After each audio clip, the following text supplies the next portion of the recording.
Thank you to EA for sponsoring this video. Legendary YouTubers. Those who have established themselves as common household names in millions of homes across the world. With reports of YouTubers as young as 6 years old making $11 million a year, it's no surprise the idea of being a YouTuber with millions of adoring fans has become the most desired profession of young people aged 6 through 17. Nearly 2 weeks worth of content is uploaded to YouTube in a single given minute. So what makes certain YouTubers rise to the top? My name's Anthony Padilla, and today I'm gonna be sitting down with legendary YouTubers who have popped off in the past 2 years to find out if all the horrifying rumors are true. What exactly motivates these YouTubers to open themselves up to the harsh criticisms of millions of strangers on the internet? Are these YouTubers friendly and humble in their real lives? Or has fame turned them into leeches, demanding another euphoric hit of ego-lifting praise? Hey, Hi. Joanna! Nice to meet Hello. you. I'm gonna be cutting my hair today. Is this a bad idea? Yes. Drew! Oh, hey, Hey. Anthony. Part of me kind of wants to spend $1,100 on the Jake Paul VIP experience just to see what it's all about. Hey, Drew, thank you so much for coming out. My friend won't let me have some of her cookies. I'm gonna eat my phone case. Yeah, Danny, yeah. Thank you so much for coming out and teaching me about the wondrous world of being a legendary YouTuber. Well, I haven't taught you anything yet. We just started. But I'm hoping it'll get there soon. Yeah, we'll see. What do you consider yourself? A YouTuber? Walking, living, breathing legend? I don't consider myself either of those things. I just try to have fun on my channel. I mean, I don't think of myself as a legend. But close to it? Oh, did I say I don't? I meant I do. I am. Good. First and foremost, walking, breathing legend, but Yeah. then probably comedian, and then YouTuber. When someone has no idea what YouTube is, how do you explain to them what you do? It's like doing stand-up, but not talking to an audience. I'm alone in my room, so I don't have to be scared of so many people looking at me. A form of social media. So they say, what do you do? Yeah. A form of social media. Exactly. It's so vague. Yeah. I should just keep it really cryptic, like, I don't need to tell you what I do. It's like, How long have you been a YouTuber? it's been less than 2 years. Less than 2 years. Yeah, so I think that meets the criteria for legend. It's been like a year and a half, I think. Just over a year now. Yeah. I know. A year! Are you aware that you've already achieved legendary YouTuber status? When I actually take in the whole experience or what I've accomplished, I think that's when things are gonna get really scary for me. No, I don't really think about it that much. But now that you mention it, hell yeah. What do you think makes your style of content stand out from the 12 and a half days worth of video uploaded to YouTube every single minute? I didn't know there was 12 and a half. Sorry, I'm just kind of processing that for a second. Every time I upload a video and I think this is important, because I Yes. spent so much time on Right, it. it's important to you. Yeah, it's so important. I spent the whole week on it or just a couple days or whatever, and then Yeah. it's just like, if you really think about it, you're so lost in the grand scheme of things. It's kind of like, why would I even bother? I just assume people don't actually care about me. They'll just care about what I'm talking about. The content. Yeah, so at least I think that's why people come. They come for whatever I'm talking about, and then watch your videos. and then they stay for me. Yeah, I think they once when they see what I'm about to talk about, and then they get to my video, and then they again when I start talking. Can you do an impression of how you act in your videos? I'd start a little light, like, hey, what are you doing? Don't be racist. But then I'd get a little aggressive and it crescendos. And then by the end, I'm just ripping this guy up. I'm just, oh, there it is. I got it. Yeah. And then now he's not gonna be racist anymore. Have you always been an entertainer? I've always sought attention. No. Oh my God, no. In middle school, I was the kid at the back of the class with my 2 big glasses, and I was trying to see how thin I could string the cheese. What? That was me. That was that. I was that kid. I didn't talk to anyone. Do you feel pressure to always be funny? Yeah. Really? Yeah. When I meet, especially when I meet people in public, I'm they expect me to be over the top and hilarious. Yeah. It scares me. When I used to meet fans back in 2006 or 2007, they'd be like, "You're not as funny as I thought you'd be." Yeah. I'm like, yeah. What do you want me to do? And I they're like, know. can you just do something funny, please? I'm like, what? That's not how it works. Like, I can't be funny on command. Yeah. Do you have a name for your fans? I say, "What's up, Greg?" at the beginning of every video to address everyone. Right. I think the reason that I picked Greg as a name, because I was trying to come up with like something to call my fans. I think the reason I picked a name is because In the new expansion pack for The Sims, which is available now on PC and console, they've introduced a new conservationist career where you can work to keep your environment clean. At VidCon, The Sims challenged us to do our part in helping keep our environment clean. Post on your Instagram or Twitter how you're cleaning up your environment with hashtag #CleaningFeelsGood and enter for a chance to win a Sims 4 Island Living Code. To learn more about The Sims 4 Island Living, click the link in the description below. I think the reason I picked a name is because I thought it would be funny to like start every video like specifically to one person and be like, "Hi, David," or something. Just in case someone named like Greg was watching the video, they'd be like, "Oh." I started calling them, Hey, little stinkers, and welcome. For real? yeah.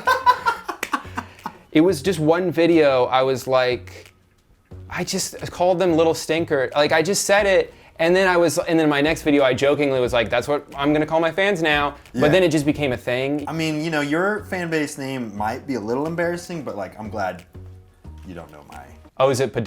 Yes. Oh, that's right, yeah. Making videos on YouTube can be a vulnerable experience. Do you ever get embarrassed by, you know, other people being in the room with you while you're recording? I don't record videos when other people are around. Why? I don't even, not even when my wife is home. I'm so glad my wife has like a 9-to-5 job and I'm just home alone. Like when she is home and I have to film something, like it's, oh, I have a deadline with this or whatever, I give her headphones and she goes in the other room and I'm like, because I get in my head, I'm like, someone can hear me. Even though I'm filming it for people to see, it's like, there is something very vulnerable about it. My parents, I kicked them out of the room. Like, get out of here, Mom! Dad, stop! Yeah, like I still can't film in front of them. How do you balance having a connection with your audience while also retaining a little bit of personal space and private life? Like I try to set boundaries for myself. Like there's certain things I don't put on the internet just for like my own sake. If I ever get in a relationship, no way that's going on the internet. You know, like that's the last place. I've never been there. I've never done that. I feel like the relationship between a creator and an audience is like, all it has to be is like, I make you laugh and you come because you want to laugh. And that's like the relationship. Don't show my Do you have an end goal, or do you think that you'll be making videos until the day you die? I want to convince like the general public that creators can be not only just as like viewable, but also like produce as high of quality of content as like traditional mainstream media. I think the day I start looking at YouTube as like a liability and not as something I'm having fun doing is the day I'm gonna stop. I just really want to get sued. You want to be like sued or canceled? Yes. What would you be doing with your life if YouTube didn't exist right now? I'd still be doing school, that's for sure, you know? Yeah. My marks would be better. I would probably be working as some type of software engineer. I went to school for computer science. I think that's a trick question because I would probably be dead. YouTube saved your life? Yeah. How so? I was drowning. In sorrow or like what? In water. That makes sense now. YouTube.com rescued me. Pulled you up by your Yes. How do you prevent yourself from feeling burnout? Well, I try to make time for other things in my life. Like I try to not get tunnel vision on YouTube. Does that make sense? Like I don't try to just focus on YouTube. Like I have a lot of other things going on in my life. Take lots of breaks. Almost to a fault where it's like, I should be doing something. All right, I've had enough days off. I've had enough of playing this game. I So should how get back many to days work. do you work then on your I content? usually work like 3 hours and then I'm good for a couple weeks. You work 3 hours every couple of weeks? On my YouTube, yeah. Yeah, me too. Yeah, me too. That's all this takes. This is just 3 hours a week. Yeah, for sure. Reaction time! AKA, I want you to check out one of your first videos. A message to my first subscriber. I was just sitting on the toilet and then I was like, hey, maybe I'll just look at my channel, see what's going on there. And I had posted like 2 videos. And then I was like, it said 1 subscriber. And I was like so used to it saying 0. And I saw 1 and I like literally like threw my phone off the toilet. I was like, I hit my first subscriber. Have you ever had any bizarre fan interactions? We just recently had someone come to our house, which was weird. They left a note on my front door while I wasn't home. It said something like, hi, we promise we're not creepy. Yeah, it is weird that they knew that they had to say we're not creepy, but they know didn't. it is creepy. Yeah, but like they didn't think that they were creepy. What do you think the biggest misconception about creating funny content on YouTube is? That it's stupid. You can learn a lot of stuff on YouTube. There's a lot of interesting educational stuff. It's just like this thing you turn on and you Yeah. like record for 15 minutes, you post the 15-minute long video, Yeah. and you are funny. But it's like, no, I write a video for 8 hours, I record for 2 hours, and I edit it down to 15 minutes. What's your favorite part about making videos? Coming up with the ideas, you know, it's really refreshing because especially right now in school, like after middle school and high school, like you don't get that like creative like space anymore. Posting them and being done. Just getting them out into the world and being done Yeah, with it? honestly though, my favorite part is when it's done. What's your least favorite part about making videos? I do like beat myself up a little bit over numbers if like things, if a video is getting less views. There's yeah. a thing that'll say the rank of your video. Yeah, the within new Creator past. Studio. What You're a like- fun feature to like, see your let's videos see- 10 out of 10. Yeah, within the past 10 videos, where does it fall? Yeah, so you It's- get one that comes in at number 8 and you're like, oh wow, I am a failure. Yeah. Editing. Editing? You don't like editing? Sometimes I get excited about editing, and sometimes editing is like the biggest chore. It's like I feel so accomplished from getting the filming done. It's like, oh no, I gotta put all this together. Yeah. So you can choose a parting gift for your way out. I have a couple options here. Oh, it's the shirt you're wearing. That's cute. It's the same shirt, but there's 3 of them. Yeah, choose one. All right, I'll take all of them. You can get one of these now at Why would I do that? You just handed me one. Subscribe To who? to Anthony Padilla. Someone? I'm shaking their ankles, and their coins are coming out of their pockets. They're my coins now. And that's what happens if you don't subscribe? Well, it happened either way. You have 5 seconds to shout out, promote anything you want directly to camera. Go!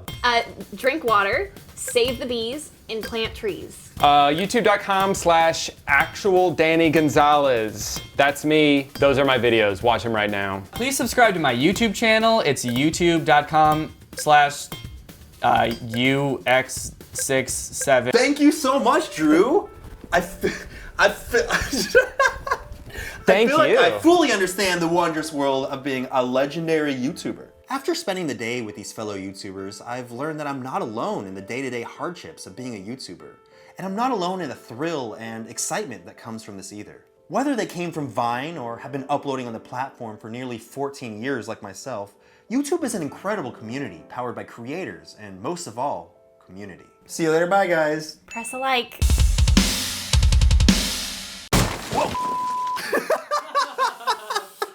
That was not supposed to happen like that. Oh man, just a little bit of a compressed spine. It's okay though.